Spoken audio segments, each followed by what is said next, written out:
Hello and welcome to India's World. In this week's episode, we'll talk about the West Asia crisis and the impact on India. Now, the escalating tensions between Iran and United States of America is leading to another crisis in the West Asian region. India has consistently advocated restraint to ensure that the situation does not escalate further.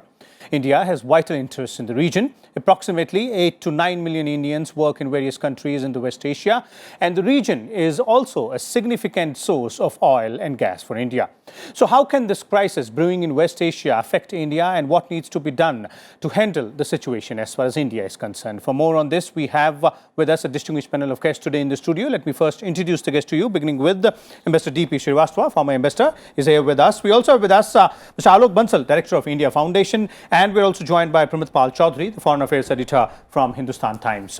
Thank you, gentlemen, all of you, for joining us. Let me begin with you, Pramit, and let's try and recap the situation in West Asia, the crisis which is brewing there, and its exposure as far as India is concerned. Yes, as you mentioned, India is concerned that both sides show restraint. The US and Iran have been skirmishing on and off, if you wish, for almost 30 or 40 years now. But in this case, we saw a number of events that have led to a degree of escalation, of which the most striking has been the assassination of General Soleimani, the head of the Al-Quds force, by a US drone attack. Iranian retaliation is almost inevitable. When exactly and the nature of that retaliation is unclear. And the question really is that when the tit for tat that follows, how far does that go out of control? India, as you've mentioned, imports almost all of its, 70% of its oil imports, most of its natural gas from the Persian Gulf area. And while we have now many alternative sources, largely in Africa and so on, it would still be any, should we say, major disruption of the supply of oil through the Straits of Hormuz would result in an almost certain super spike in prices of oil globally to possibly well over $100, $150 a barrel. At present, there's no evidence that that's going to happen. We have no signs, clear idea where exactly this will go. Neither side, neither the Americans and even the Iranians, want to disrupt the supply of oil at present. Iran's economy is not in good shape thanks to sanctions and the fact that the oil prices have been depressed. Their single largest buyer right now is China, who is their ally in the global area, and China has, I gather, privately indicated that they would prefer that the oil supplies remain intact. Okay. But we are concerned, as you know, escalation, these things can get out of control. Right now, globally, you'll notice oil prices have barely risen. They rose about $3 or $4 after the crisis, have actually slipped back. And the assumption seems to be globally that one, there is a large amount of oil surplus, and second, neither side really will want to take it that far. But we'll have to see where events go and how far it goes out of control. Okay, Mr. Srivastava, let me bring you in here, and the picture of the rhetoric between both sides, that's Iran and United States, is slowly and continuously rising from their leadership. So with that in mind, and it's not only India, which wants that both sides to de-escalate the situation, but there are other nations as well. But from our perspective specifically, India's exposure, as Pramit was pointing out, what is it that is at stake for India out there in the region? There are two major issues, one the political, the other the economic. And we have to bear in mind that unlike the Gulf countries, Iran has a salience on both sides. It abuts the Middle East and it also joins what is called the AFPAC region. And for India, it is therefore especially important given the fact that the Afghan situation is also worsening. The Afghan presidential election results, they are still uncertain. And with the kind of government we have in Islamabad, there's going to be escalation. Now, on the Middle East part, Iran and the US, both at different points, have exercised restraint. US did not retaliate after drowning of their drone. And Iran, it's not the immediate reaction, but you remember they fulfilled all their commitments under nuclear attack accord, and still they were slapped with sanctions. So they have also acted with restraint. So it's very unfortunate that this incident has taken place, which is going to have a major reaction. How it will play out, let's see. I do not want to, create any sensation. But the third element is that we have more than 7-8 million NRI population. So we have stakes on both sides of the Gulf. Okay. Mr. Bansal, security, economic aspect as well, and the energy aspect also. So all three, aspects, India has a lot at stake there. See, let's be very clear. When the strike happened, there was a 4% hike in oil prices. It came down subsequently. But the fact is that if US can target a foreign country's military officer on a friendly country's airport, anything is feasible. So where do you draw a red line? And as Iran says that we will retaliate. The retaliatory statement coming from US President says that they will target 52 cultural sites in Iran, some of which are on UNESCO World Heritage Site. So I think we have reached a stage where forecasting anything rationally has become difficult. Let's be very clear about it. As far as Qasem Soleimani himself is concerned, he had a larger than life image. In fact, a lot of media is talking a lot of things, but the fact is that his actions in Syria, Iraq had given him a larger than life image, where he had actually managed to counter these outfits like Islamic States very, very effectively. Now, from India's point of view, it's actually a very, very dangerous proposition. One is, of course, oil and natural gas, hydrocarbons, which is important. Today's world, our oil imports from Iran are virtually zero. But from Persian Gulf, we are hugely dependent. We are getting large chunk of that. And Iran has the capacity to create turbulence any moment. Please understand, choking of Strait of Hormuz is just a kid's play for any country with a decent navy. And Iran has a fairly powerful navy. And besides oil and gas, we also need to understand that we are the largest destination for global remittances. Almost $85 billion are coming to India annually, and more than 50% of this comes from this particular region. Okay. Any turbulence in this region, the expatriates will run away the first thing, and that will be a big dent in one of our foreign exchange reserves, because that's a consistent source of income that's coming. Contributes to almost 2.6% of our GDP, the remittances that come from this particular area. Thirdly, Iran is critical for us because if we have to have any say in Afghanistan or Central Asia, the only access available to India is through Iran. We have been going through Bandar Abbas, we have now commissioned Chabahar. Chabahar has been exempted from sanctions, but it's not moving forward because sanctions, whether you exempt it or not, no shipping company is willing to deliver anything there, no insurance company is willing to insure anything, and as a result, the Chabahar port is languishing. So, Iran is extremely important, and I think the situation that in which we find, because as I visualize, Iran is not going to keep quiet. There is bound to be a reaction. It may not be against US. It may be by Houthi militias against another Aramco facility, which will again affect the same, which will have the same downward spiral impact as far as oil production from Saudi Arabia is concerned, and that will again impact on the oil prices and things like that. So I think we need to wait and watch. I personally feel this has been a very, very retrograde step because it actually strengthens the Iranian mullahs.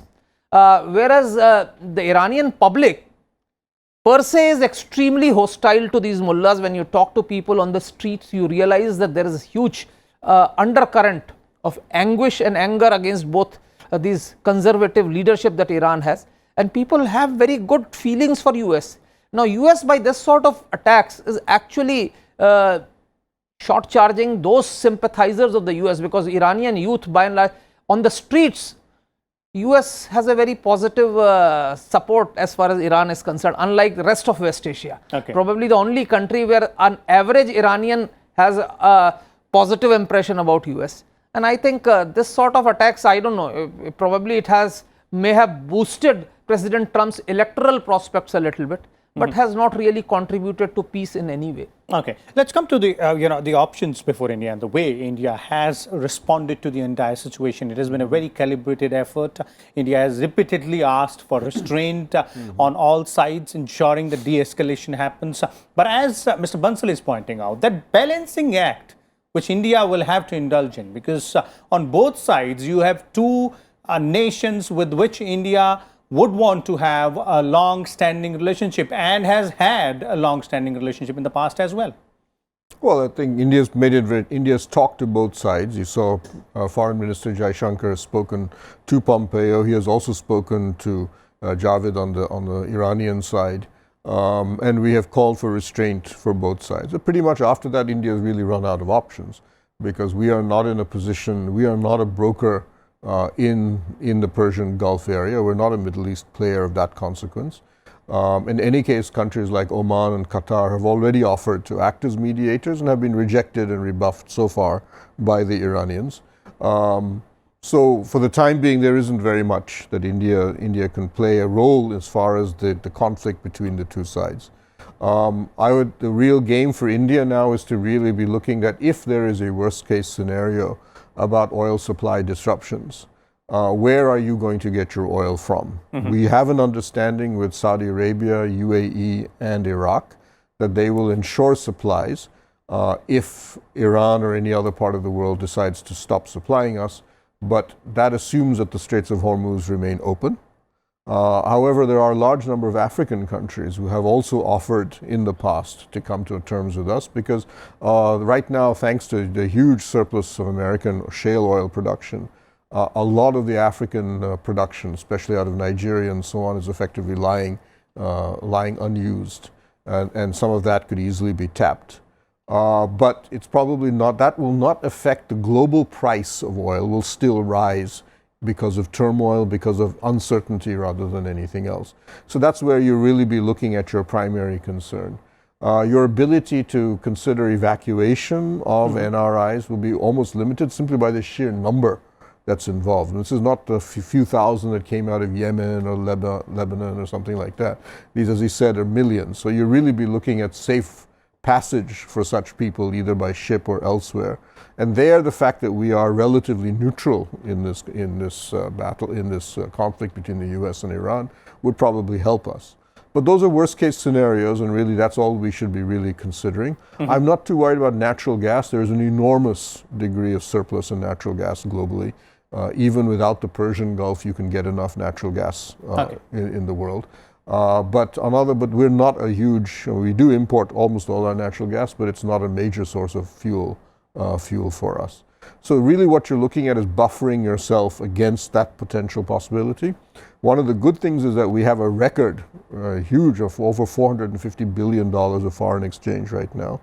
And not only that, I should remind you, we have a latent understanding with Japan that we can tap their foreign exchange reserves, which run into the trillions of dollars in case of an emergency.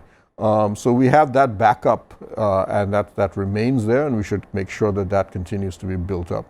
But otherwise, I would argue diplomatically, right now, at least until the present, so to say, circle of retaliation completes itself, we're not in a position to play much of a role. Okay, Mr. Srivastava, your point of view and your understanding of the measure of the way India has responded in this situation, the kind of extent to which India has the potential to intervene here, and also the fact that, if you look at the worst case scenarios, whatever they may be, then what are the options India has? Well, EM has just returned from a tour which included both the capitals, Washington and Iran. So he has a first-hand impression of the developing situation, though the tour took place before the latest escalation. Before we discuss the options, let me make one point. The oil prices have not settled down. They have gone up again within a day. Immediately after the strike, there was 3.61% increase. And it had reached around 68. Today, the Brent is above 69.9. So actually, it is an upward trend. And if there is a retaliation or counter-retaliation, this will spike again. And this has to be seen against the background of a cut in production, which OPEC Plus, consisting of OPEC and Russia, have agreed only on 6 December.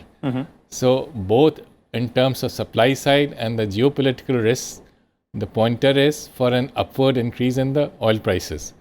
Now, if that happens, so far as our current account deficit is concerned, is going to increase, because $1 increase means a budget, something like a hit of $1.6 billion.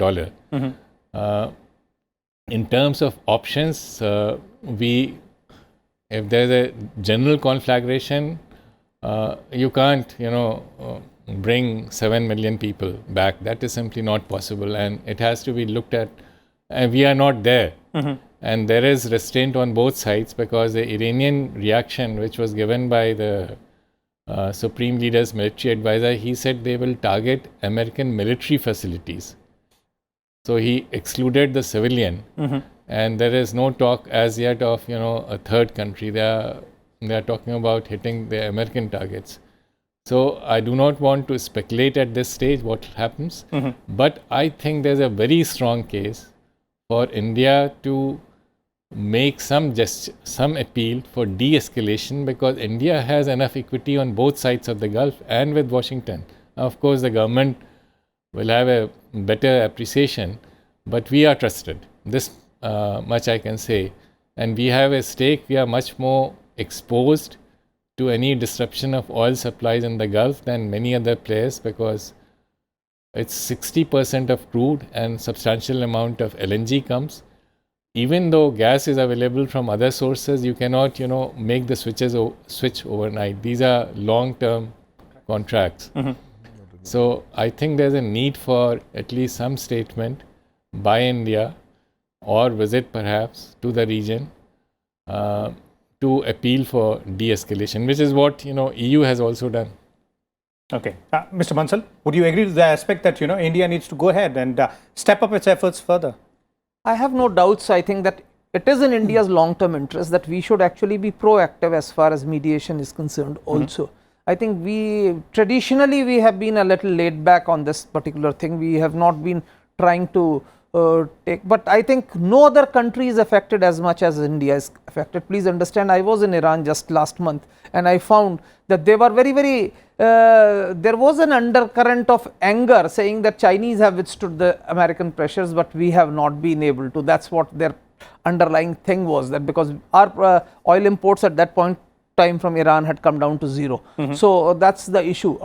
Although Iranian crude was cheaper for us and was ideally most suited for Indian refineries, but having done so, but now I hope nothing untoward happens. But as I said, for Iran, a country like Iran, for its national pride, it will have to do something. Whatever is my understanding of the regime is, it cannot simply remain quiet. It has to react. If it doesn't react, it's a regime which will become extremely unpopular. Already there is huge resentment on other grounds, and if on this count also they do nothing, there will be a huge reaction against the regime. So regime has to do. Now what they will do and what US would do is again a very, very big question mark. But whatever happens, there will be turbulence, and that turbulence will create two major issues. One is of course of hydrocarbons, and second is whether we evacuate or not. If the economic activity in this part of the world comes to slows down, even leave aside, comes to a grinding halt, then these expatriates who are working primarily involved, many of them are involved in menial jobs, will be jobless. They will come back whether we like them or not. And we saw what happened when Kuwait was attacked, the Gulf War I, Gulf War II, a large number of people had to come back. And of course, that was a much smaller number. Now you will have a much bigger number on your hand, and I don't know how we will deal with it. Okay. But a big source of revenue would also go. And since we have good relations with not only US and Iran, we also have good relations with Saudi Arabia, etc. And this area has been a little turbulent because we have seen in recent past a new bloc emerging of Turkey, Qatar, Libyan government, etc. Which Pakistan had managed to cultivate fairly well. Okay. So I think any slip up on our part, whatever gains we have made in West Asia in recent past would probably be frittered away. Okay, so those gains will be at a very precarious situation. But regional security aspect, let me bring in Pramit here, as Mr. Srivastava was pointing out in the initial comments, that it's not only about the energy security, but the way this entire region is placed and the way India's interests are, and specifically if you start from Afghanistan onwards, and the reason why Iran is important to us. So in this entire situation, our concern, as in India's concern, should also be to ensure that there is no disbalance as far as the regional security is concerned. True, but there's not that much we can do about it. Ultimately, our primary concern in Afghanistan right now, as far as external players, is actually the United States. President Trump has indicated repeatedly, as did President Obama before him, that he wants to pull the United States out of Afghanistan completely. Trump is fundamentally an isolationist, and he believes that these wars like Afghanistan and so on are just simply a waste of blood and treasure as far as the United States is concerned. And we have been, I know, internally within the United States, in other words, lobbying very hard to try to keep the Americans more than anybody else, because they are ultimately the fundamental prop on which the military effort to keep the Taliban out, much more so than any other country. And that is a war, that is a battle I think we're slowly losing. And if you've noticed that the speeches made by the Indian government have been effectively, while we would like America to stay, we understand that they may have to leave because they have been essentially single-handedly fighting the Taliban all these years. But we would really like you to stay as long as you possibly can. So the game for us is just how long we can keep the Americans there. Okay. Now, obviously, if the U.S. and Iran squabble with each other, and they have actually in the past, and they've struggled with each other even in Afghanistan. That obviously the American effort will be even harder, or there will be even greater reluctance on the part of the Americans, perhaps, to stay there. But that's something I don't think we've been struggling really with Washington more than any other part of the world. But I think my sense is that already in the New Delhi system, there is an assumption that the clock is already ticking on the American presence in Afghanistan, not just because of Trump, that because the bulk of the Democratic contenders in the presidential election, almost all of the candidates, have all agreed, with one or two exceptions, that America should withdraw from Afghanistan. Okay, Mr. Bansal, your views on the regional security aspect and how it might affect, the present crisis. See, as Pramit said, US has been trying to pull out of Afghanistan, and in fact, to that extent, they have started already engaging with Taliban. And what we know is that of late, even Iranians have cultivated certain relationship, though of course Pakistan is the primary backer. And I think if this sort of a tension increases, India will lose its relevance in Afghanistan, because if the tension increases, US would bank more and more on Pakistan to resolve Afghanistan, to come to a negotiating table. And if the hostility between Iran and America increases, our access to Afghanistan will also be sealed. Because as of now, Chabahar is exempt, but even if that goes, there is no way that Indian goods can actually reach Afghanistan except through air, and there is a huge limitation on what you can actually supply through the air. Okay. So probably if we have to remain relevant in Afghanistan, we'll have to start looking for newer routes to Afghanistan, maybe look for access through China or something like that. But as I said, our best case option is that we must try and actually de-escalate the situation, and to that extent we have to be actually proactive, because to my mind, other than the direct belligerents and those who are in the vicinity, I think no other country of the world is affected as much as we are. Okay. And I think it is in our great interest that we must do whatever we can to de-escalate the thing, at least delay the process so that the US elections get over. Maybe you may have some saner alternatives at later stages, and you might have something better probably coming out of this. But at this juncture, we are in a very precarious situation. Whatever happens can be extremely counterproductive, and you can see it. I think the Indian economy, the stock market is a very good barometer of what's happening, and they sense the fear things much earlier. And you can see that what's happening, there is palpable fear as far as business community and economic experts in India are concerned. Ambassador Srivastava, concluding comments from you on the complications of the regional security scenario would be much far impact on the Indian situation, on India's situation specifically. If you look at energy security, yes, India does have options, but on the regional security perspective. On the regional security perspective, given our stakes, our policy cannot be necessarily linked to what the third countries do. We have no comments on American policy, and let me hasten to add that withdrawal from Afghanistan, there's a bipartisan support because it was indicated by Obama in 2012. So that is bound to happen, but that does not mean that we can withdraw. We are there, we are part of the region. And the only way you can have a, you can have a play is working through Iran, because that's only your land access. So we need to step up our engagement with Iran, and I think there's some space also on the other side, because they also do not want the situation to escalate beyond a point. Okay.